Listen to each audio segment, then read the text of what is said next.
Aquí, amén, para que el Señor me use conforme a su voluntad. Señor, Dios Todopoderoso, muchas gracias, Señor, le damos en este momento por su gran amor, fidelidad y misericordia. Gracias porque sabemos que tú estás en medio nuestro, Señor. Gracias porque tú nos has traído hasta este lugar, Señor. Gracias porque usted ha permitido que se pueda hacer este culto, Señor, en donde te rendimos, Señor, a ti, Señor, toda gloria, honra, poder y alabanza, Señor. Y en donde también, Señor, disponemos nuestras vidas delante de ti, Señor, para recibir todo aquello que tú de antemano preparas para nuestras vidas, Señor. Yo sé que tú eres bueno, misericordioso y fiel, Señor, y aún no mereciendo nada, Señor, tú, Señor, en tu infinito amor y misericordia nos miras a través de tu Hijo Jesucristo que murió en la cruz, Señor, para el perdón de nuestros pecados. Señor, muchas gracias, Señor, le damos por todo lo que tú nos das, Señor. Y en este momento, Señor, le pedimos, Señor, que usted sea usándome conforme a su voluntad para poder entregar el mensaje de su palabra, Señor, y que su palabra sea, Señor, como aquella semilla que cayó sobre buena tierra y a su tiempo, Señor, dio su fruto, Padre. Te lo pido todo esto, Señor, en el nombre de Jesús, y desde ya le doy toda la gloria, la honra, el poder y toda la alabanza, Señor, porque solamente a usted le pertenecen, Señor. En el nombre de Jesús, amén y amén. Gracias, Señor. Amén. Puede ahí ocupar su lugar. Y quisiera comenzar haciéndole una pregunta. Quisiera preguntarles, ¿cuántos han oído hablar sobre la generación de cristal? Es un dicho muy popular de este último tiempo, estos últimos años, acerca de la generación de cristal. Y yo tenía una idea acerca de lo que era la generación de cristal, pero me encontré con que hay una definición acerca de esto, una definición acerca de lo que es la generación de cristal. Y la generación de cristal dice que es un término que se usa para describir a jóvenes nacidos a partir de la segunda mitad de la década del 90 o principios de los 2000. El nombre hace referencia a la percepción de que son más sensibles y frágiles emocionalmente que las generaciones anteriores, con una supuesta baja tolerancia a la crítica, el fracaso y la frustración. Esta etiqueta, que a menudo tiene una connotación negativa, sugiere que han sido criados en ambientes sobreprotectores que no los prepararon para los desafíos del mundo real. Esa es la definición un poco a lo que se refiere generación de cristal, que habla ahí desde la década de los 90 o principios del 2000. Y yo pensando que no era parte de la generación de cristal, pero aquí habla desde los 90, incluso de principios de los 2000. Muchas veces jugué o molesté con eso de la generación de cristal, pero como le decía, no tenía idea que pertenecía a la supuesta generación de cristal. Y le hago un poco referencia a esto porque a la verdad es que, déjeme decirle que es poco lo que Dios podría hacer con una generación de cristal. Con alguien o con una persona que tenga el corazón de cristal. Se dice, a través de la palabra de Dios conocemos que nuestro Dios, nuestro Señor, es el alfarero por excelencia. O sea, es alguien que moldea, que puede moldear nuestra vida, nuestro ser, nuestro corazón, ¿cierto? Como le decía, Dios es el alfarero por excelencia, y para poder trabajar en alguien necesita de corazones moldeables, ¿cierto? Un alfarero que trabaja con el barro, lo amasa, lo estira, le da forma, y si le sale mal, lo vuelve a desarmar, ¿cierto? Y pasa por el agua, y después finalmente ese proceso pasa por el fuego, para que todo lo que él hizo quede ahí con dureza, y finalmente termine en un producto utilizable, en un instrumento utilizable, ¿cierto?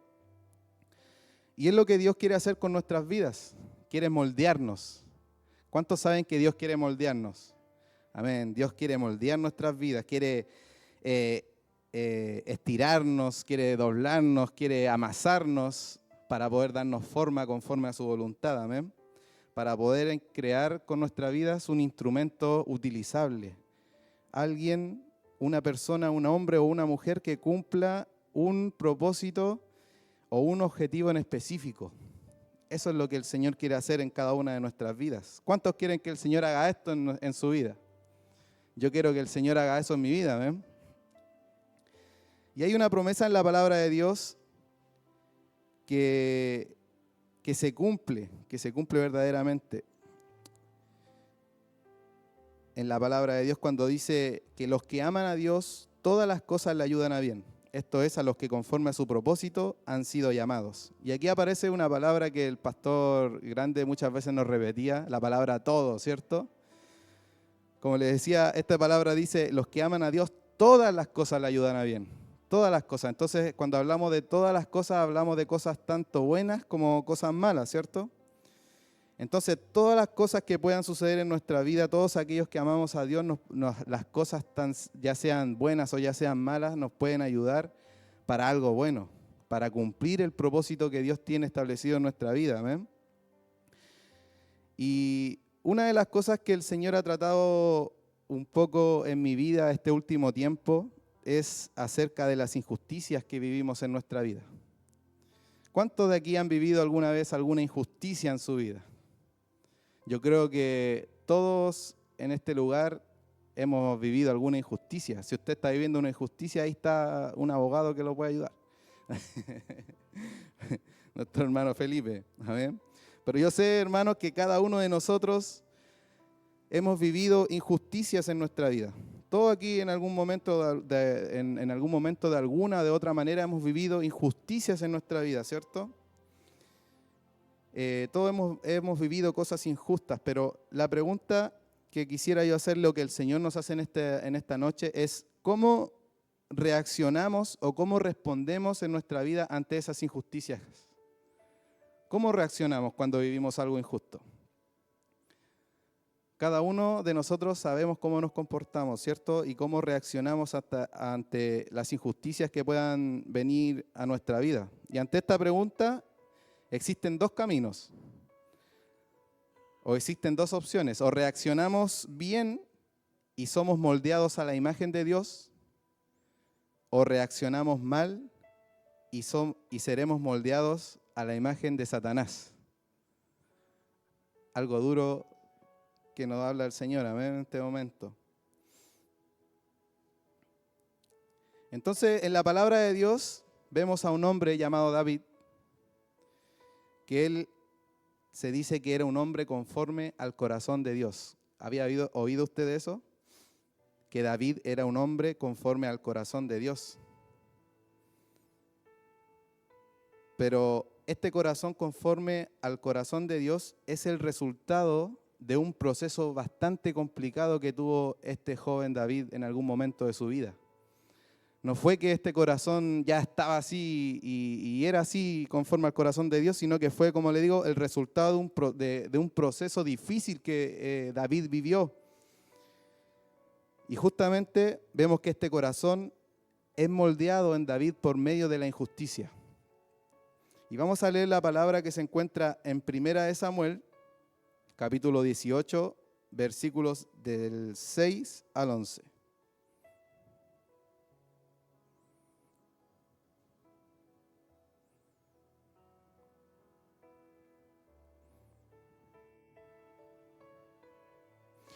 Primera de Samuel, sí, ahí está. Y dice así. Aconteció que cuando volvían ellos, cuando David volvió de matar al filisteo, salieron las mujeres de todas las ciudades de Israel cantando y danzando para recibir al rey Saúl, con panderos, con cánticos de alegría y con instrumentos de música. Y cantaban las mujeres que danzaban y decían, Saúl hirió a miles y David a sus 10,000.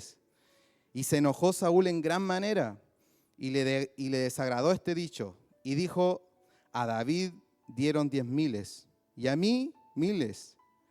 No le falta más que el reino. Y desde aquel día Saúl no miró con buenos ojos a David. Aconteció al otro día que un espíritu malo de parte de Dios tomó a Saúl y él desvariaba en medio de la casa. David tocaba con su mano como los otros días, Y tenía Saúl la lanza en la mano. Y arrojó Saúl la lanza diciendo, enclavaré a David a la pared. Pero David lo evadió 2 veces. Amén. David la evadió 2 veces.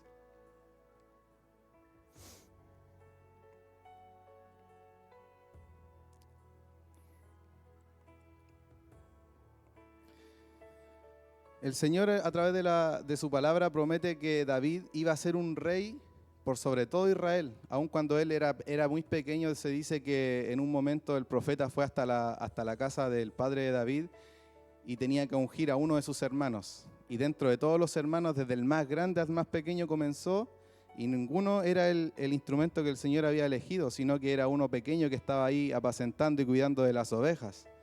A ese Dios escogió en un momento para hacerlo rey por sobre todo Israel. Pero antes de que David fuese rey sobre Israel, lo lleva hasta el palacio a servir al rey Saúl, ¿cierto? Un hombre que tenía muchos problemas emocionales, porque después de que Saúl desobedece el mandato del Señor, la vida se le pone color de hormiga, como se dice, a este hombre, al rey Saúl que estaba a cargo de Israel. Y la verdad es que este hombre, como le decía, tenía muchos problemas emocionales, muchos problemas psiquiátricos y verdaderamente se estaba volviendo loco. Y incluso dice ahí la palabra que recién le leía, que habían espíritus de demonios que lo atormentaban. Y todo esto que le digo a causa de desobedecer la voz de Dios, de desobedecer el mandato de Dios. Y vemos en este relato que recién les leía, cómo se encendió la envidia de Saúl contra David. Y Saúl, en uno de los intentos para poder deshacerse de este joven David, él lo que hace, desata toda su locura delante de él para poder matarlo, ¿cierto? Y no tan solo quiso enterrarle la lanza, porque en esto que recién le leía, vemos que Saúl intenta matarlo, lo pesca la lanza y de lejos, con toda la envidia, así como un perro rabioso, él se la lanza con todo y él quería matarlo a toda costa. Pero David dice ahí que él tocaba su arpa y la esquivó.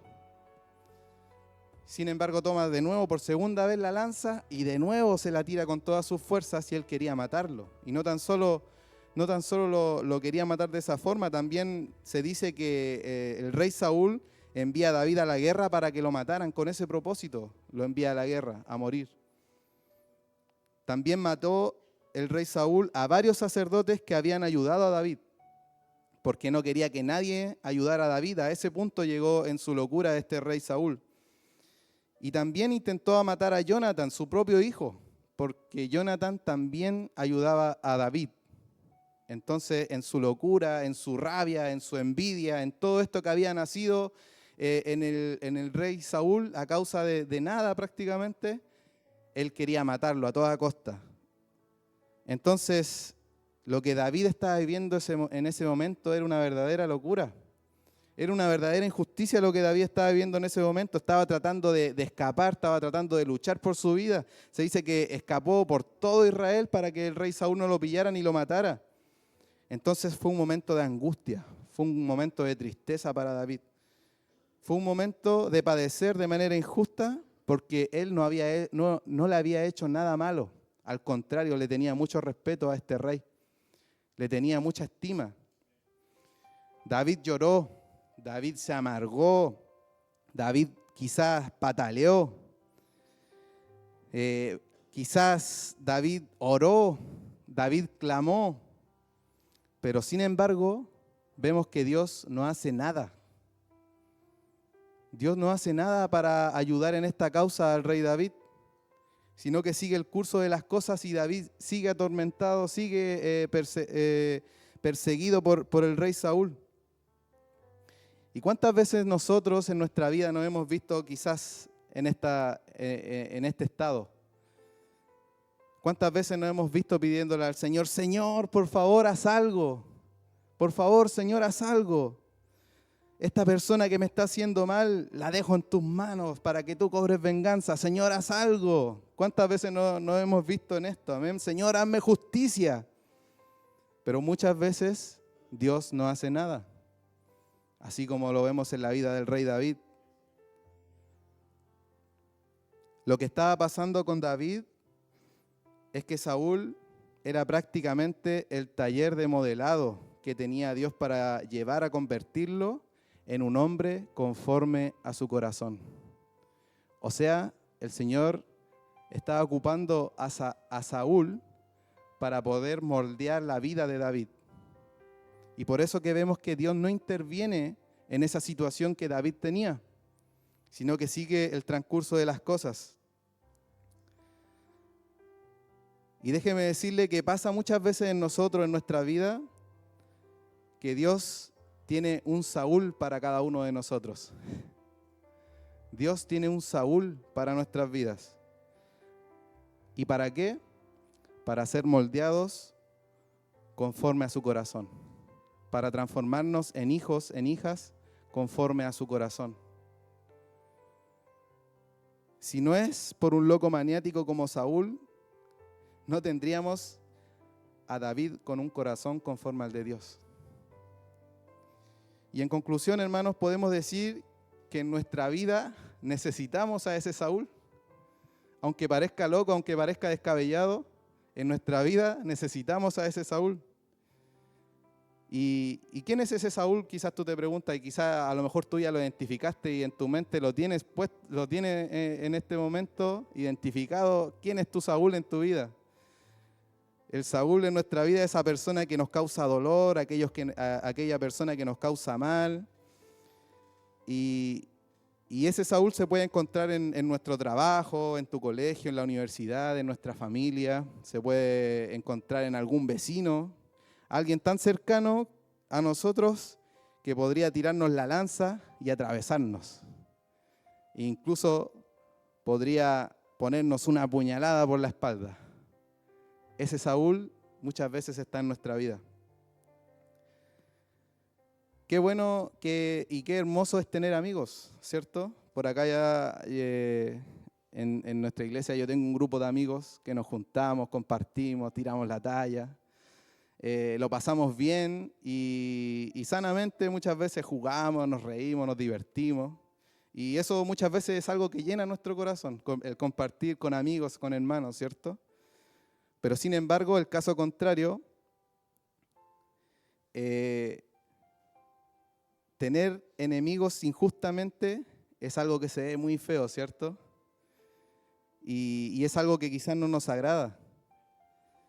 Y tener enemigos injustamente no es algo que llene nuestro corazón, así como lo llenan nuestros amigos, ¿cierto? Pero el tener enemigos injustamente en nuestra vida es algo que moldea nuestro corazón, que moldea nuestra vida, así como le ocurrió al rey David, que lo vemos ahí en la palabra, ¿cierto?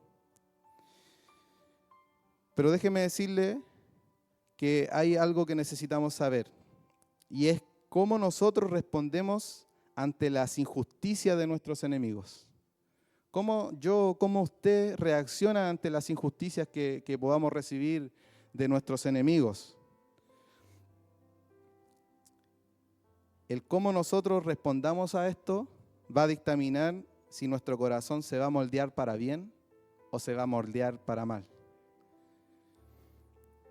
Y para saber cómo responderemos ante estas injusticias, imaginemos este momento en el cual David estaba junto a Saúl tocando el arpa, ¿cierto? David haciéndole un bien a Saúl, tocándole el arpa para poder espantar los demonios, para que Saúl se pudiera sentir bien.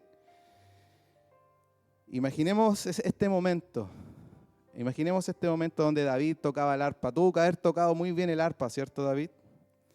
Tocaba tan bien como los músicos que tenemos nosotros en este lugar, ¿cierto?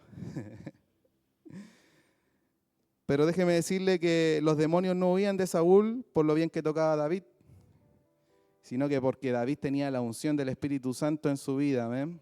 Él había sido ungido con aceite que representa el Espíritu Santo en la vida, ¿ven? de David. Y a pesar de todo esto que David estaba haciendo por Saúl, como le decía, este hombre, este rey que ya estaba prácticamente loco, lo miraba con envidia. lo miraba con celo, lo miraba como perro rabioso. Imagínense ese momento de cómo Saúl lo miraba y le deseaba el mal, lo deseaba matar. Cómo él llegó a tal punto de planear un homicidio, o sea, era una locura total la que tenía el rey Saúl en ese momento, de provocarle la muerte a este hombre, a David. Y decía, y planeaba en su mente, y maquinaba en su mente, y decía, ¿qué se cree? Me viene a robar el trono. Se pasaba rollo, se pasaba película en ese momento, ¿cierto? Y se inventó esta película en su mente, como le decía, de acerca de David. Y esto es lo que pasa muchas veces con los Saúl que tenemos en nuestra vida, ¿cierto? Se hacen una imagen o se forman una película en su mente de acerca de nosotros. Muchas veces se levanta la envidia, se levantan todas esas cosas y nos provocan el mal, nos provocan injusticia y nos provocan todas estas cosas que vivió David.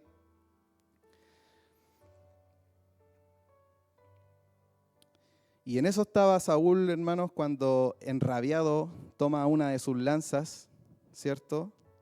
Y se la lanza, toma la lanza y se la lanza. Toma la lanza y se la tira muy fuerte, ¿cierto? Con el fin de matarlo. Y no conforme a eso, toma otra y se la lanza nuevamente. Y las dos veces dice ahí que David esquiva, ¿cierto? Imagínense cómo quedaron esas lanzas quizás clavadas en la pared con la fuerza que él se las lanzó. Y la pregunta para nuestras vidas es, ¿qué hacemos cuando Saúl nos arroja una lanza? ¿Qué hacemos cuando nuestro Saúl nos arroja una lanza? ¿Cómo reaccionamos? ¿Reaccionamos ojo por ojo, diente por diente? Tú me pegaste, yo te pego más fuerte. Muchas veces se le enseña a los niños, ¿cierto? Si él te pega, tú pégale más fuerte, ¿cierto? Se le enseña así, para no quedar en menos. Y así vamos a probar que no somos unos cobardes y que nos defendemos y que nadie nos puede pasar a llevar. Porque eso es lo que enseña el mundo, ¿no? Eso es lo que enseña el mundo. El no quedar en menos, el no dejar pasarnos a llevar. Y de esta manera vamos a probar que tenemos la razón. Pero también, hermanos, vamos a probar que no estamos listos para poder ser moldeados por Dios. No tan solo vamos a probar de que nadie nos puede pasar a llevar. No tan solo vamos a probar reaccionando de mala forma, de que tenemos la razón o de que yo soy más fuerte que tú y que nadie me puede poner el pie encima, sino que también vamos a probar que somos tal cual como Saúl. Sino que vamos a probar, hermanos, que todavía no estamos listos para poder ser moldeados por el Señor.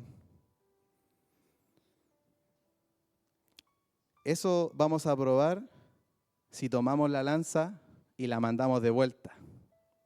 Eso vamos a estar probando. La verdad, hermano, es que no quiero victimizarme con esto que les voy a contar, pero porque no se trata de eso, el predicar la palabra de Dios, ¿cierto? Pero déjeme decirle que últimamente he vivido varias injusticias en mi vida. Y una de ellas,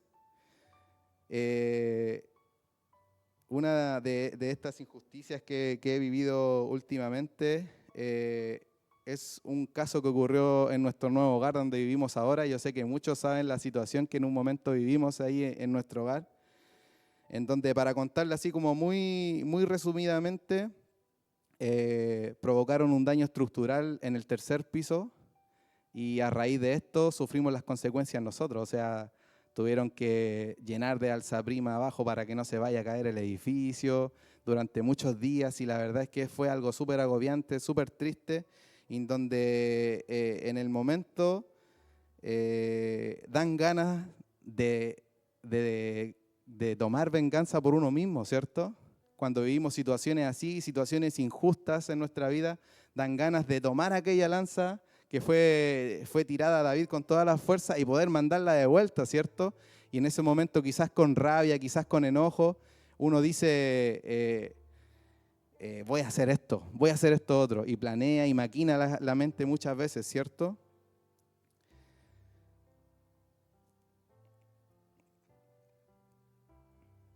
Pero el Señor habló a mi vida a través de esta palabra y me hacía entender que si yo tomaba esa lanza, si yo cobraba venganza por mis propias manos, iba a abortar lo que Dios quería hacer en mi vida. Iba a abortar el proceso que Dios quiere hacer en mi vida, que Dios quiere formar en nuestras vidas. Y vemos a David, hermanos, haciéndole el quite a la lanza de Saúl, ¿cierto? Que estaba como un perro rabioso. Y David no solo luchaba esa batalla externa, ¿cierto? Sino que David luchaba una batalla interna. Y esa batalla interna era la reacción que él debía tener hasta a este momento que él estaba viviendo, ¿cierto? Un acto de homicidio en su contra. ¿Cómo reaccionaba él ante ese momento? Era la lucha interna que tenía David. ¿Podría David haberle hecho daño al rey Saúl? ¿Qué cree usted que podría haber hecho David? Yo creo que David podría haberle hecho mucho daño al rey Saúl. Dice la palabra de Dios que David, cuando enfrentó al gigante Goliat, él tomó 5 piedras y con tan solo una derrotó al gigante Goliat. O sea, ni siquiera necesitó las otras 4 piedras. Podemos ver que David era una máquina en la guerra. Era una máquina, era un Terminator, ¿cierto? Entonces, si hizo eso con una piedra, ¿qué no iba a hacer con una lanza? ¿Cierto? David podría haber tomado la lanza. Oye, ¿qué se cree este? Pesca la lanza y la manda de vuelta y lo deja, pero ensaltado, en un segundo. ¿Cierto? Podríamos decir que en David se cumplía el dicho, donde pongo el ojo, pongo la bala. Pero él era donde ponía el ojo, ponía la piedra. Y donde ponía el ojo, podría haber puesto la lanza. ¿Cierto? Entonces, para David era cosa de tomar aquella lanza, tirársela a Saúl y se terminó todo. Y David tenía todo a su favor. La gente lo amaba. Se dice ahí, como recién leíamos, que la gente cantaba que Saúl mató a 1000 y David a sus 10.000, ¿cierto? La gente lo amaba, era popular en el pueblo, tenía el cariño de la gente. Entonces la justicia probablemente, si él cobraba venganza por sus manos, la justicia iba a defender a David, ¿cierto? Porque él iba a actuar en defensa propia. ¿O no, abogado?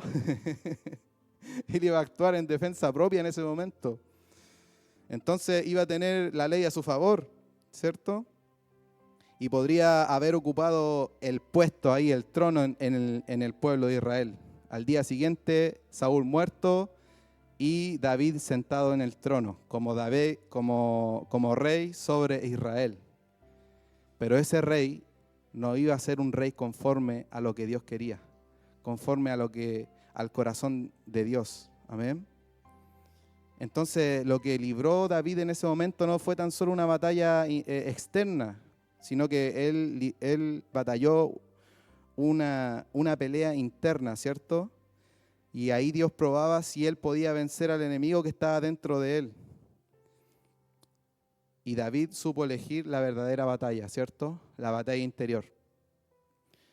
Muchas veces, hermanos, nosotros nos equivocamos de enemigo y vemos a quien tenemos enfrente como nuestro enemigo. El que nos provoca dolor, el que nos pone las trabas, el que nos hace quedar mal, el que nos mira mal. Y muchas veces peleamos la batalla equivocada. Pero la misma palabra de Dios nos enseña que nuestra lucha no es contra carne ni sangre, ¿cierto? Sino que nuestra lucha es una lucha espiritual. Y David es como nosotros. Tenía un Saúl dentro de sí, un loco envidioso, prácticamente el viejo hombre, o la bien llamada por la palabra de Dios, la carne, el viejo hombre. Amén. A quien Dios, a través de su misma palabra, nos enseña que nosotros debemos matar a aquel viejo hombre, dejarlo atrás. Dice en Efesios 4:22, en cuanto a la pasada manera de vivir, despojaos del viejo hombre que está viciado conforme a los deseos engañosos. Entonces Dios nos llama y nos enseña a poder tener la actitud de David, quien no hizo justicia por sus propias manos, no se defendió ni peleó. Sin embargo, David, siendo el gran guerrero, la gran máquina de guerra, como le decía, no puso en su mano la lanza, ¿cierto? No tocó la lanza en ningún momento, sino que él, aferrado ahí al instrumento que tenía, siguió adorando al Señor, siguió adorando a Dios. Y déjeme decirle que Dios ha permitido y permitirá estar bajo las injusticias de Saúl durante mucho tiempo en nuestra vida. Y quizás lloraremos, clamaremos, oraremos y probablemente no pase nada, todo siga tal cual.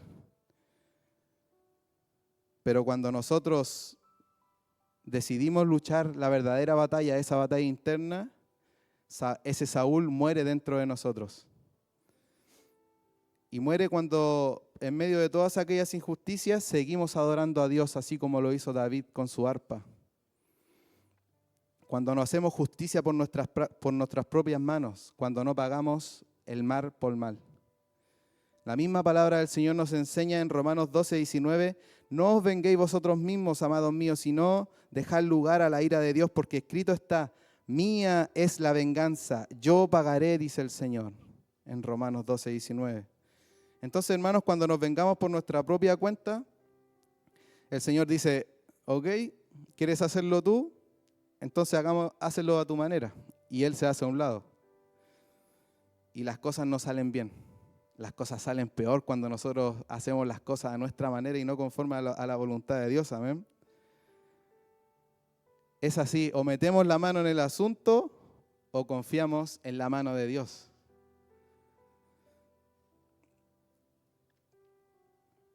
La verdad es que todo esto que les digo, muchas veces podemos pensar, esto es imposible de hacerlo, ¿cierto? Pero la misma palabra del Señor nos declara que nuestras armas no son carnales. Las armas de nuestra milicia no son carnales, sino que son poderosas en Dios para la destrucción de fortalezas. Lo que está en juego a través de todo esto, hermanos, es si vamos a tener un corazón para Dios o si vamos a dejarnos moldear por Satanás, o si vamos a tener un corazón conforme al viejo hombre. Amén. Y ¿sabe qué, hermano? Jesús, a quien cada uno de nosotros seguimos, a quienes adoramos, también enfrentó esta lanza que enfrentó David. Pero a diferencia de David, Jesús no la esquivó, sino que dice la palabra del Señor que Él estando ahí crucificado en aquella cruz, Él fue atravesado en su costado por una lanza. ¿Y podría haberla esquivado? ¿Qué piensa usted, hermano? ¿Podría Jesús haber esquivado esta lanza? ¿Sabía usted, hermano, que Jesús es el comandante en jefe de las huestes celestiales? Jesús es el comandante en jefe de las huestes celestiales. ¿Y sabe qué? En ese momento, él crucificado, él quizás no se podía mover en ese momento, pero bastaba con que él abriera su boca y declarara, ya, no más, vengan a defenderme. ¿Y sabe qué? Se iba a liberar millares y millares de ángeles que en ese momento lo podrían haber defendido. Se iban a liberar huestes celestiales que iban a detener todo el proceso, iban a castigar a los soldados que lo estaban azotando y se iba a hacer justicia por lo que él estaba padeciendo en aquel momento. Pero Jesús decidió perder la pelea externa que estaba viviendo en ese momento para poder ganar la batalla espiritual. Decidió que lo castigáramos y que lo atravesáramos con esa lanza, porque fuimos nosotros mismos quienes lo crucificamos y quienes atravesamos esa lanza en su costado, para que por medio de este acto, para que por medio de esta batalla, tuviésemos vida eterna todos nosotros, todos aquellos que estábamos perdidos, para tener victoria por sobre el pecado. Y la pregunta que el Señor nos quiere dejar en esta noche, ¿queremos ser moldeados por Dios? ¿Queremos realmente ser moldeados por Dios? ¿Cómo reaccionamos cuando vienen las injusticias a nuestra vida?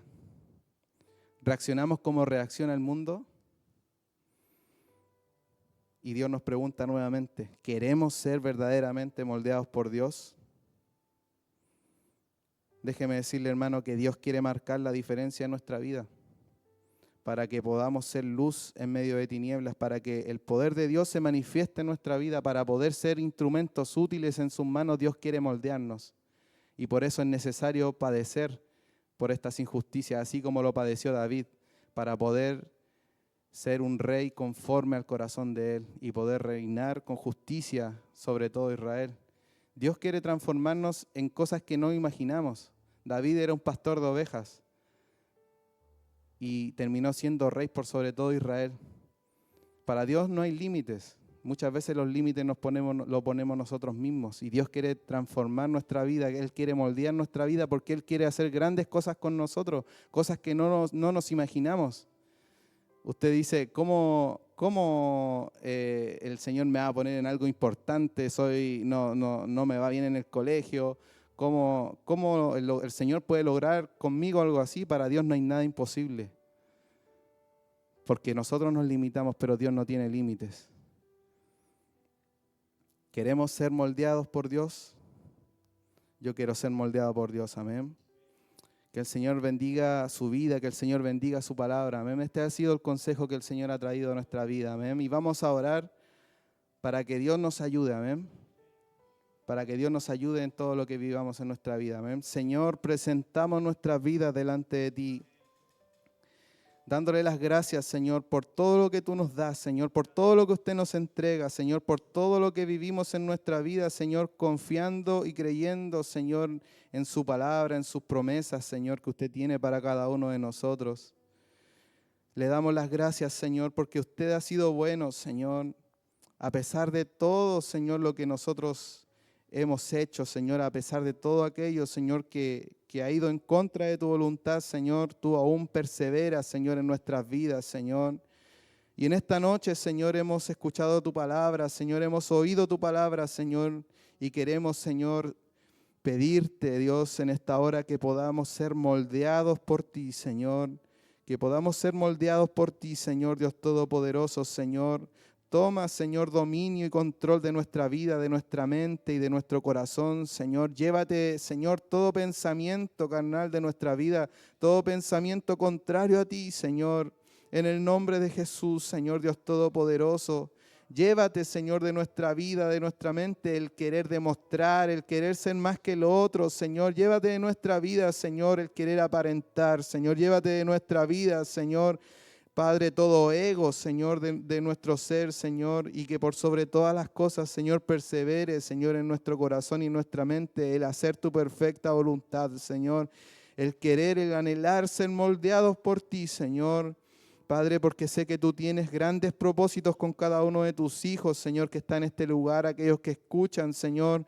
Padre, yo sé que tú tienes grandes propósitos, Señor, con tu pueblo, con tu iglesia, Señor, cosas que no nos imaginamos, Señor. Padre, porque tú no tienes límites, Señor. En el nombre de Jesús, Señor, le pedimos perdón por todas aquellas veces, Señor, que hemos tenido una mala actitud, Señora, en la adversidad, Señor. Por todas aquellas veces que hemos desconfiado de ti, Señor. Por todas aquellas veces, Señor, que hemos metido nuestra mano, Señor, y no hemos confiado, Señor, en lo que tú vas a hacer, Señor. Te pedimos perdón, Señor, y te pedimos que nos ayudes, Señor. Ayúdanos a ser valientes, Señor. Tu palabra nos enseña y nos dice, esfuérzate y sé valiente, Señor, para poner por obra todo aquello que te he mandado. Señor, ayúdanos, Señor. Fortalece a tu pueblo, fortalécenos, Señor, para hacer tu perfecta voluntad, Dios. En el nombre de Jesús, muchas gracias, Señor, porque sé que tú cada día nos moldeas, Señor. Y podemos decir, Señor, que a pesar de la adversidad, a pesar de lo malo, Señor, tú algo estás haciendo, tú estás trabajando, Señor, en nuestra mente y en nuestro corazón, Señor.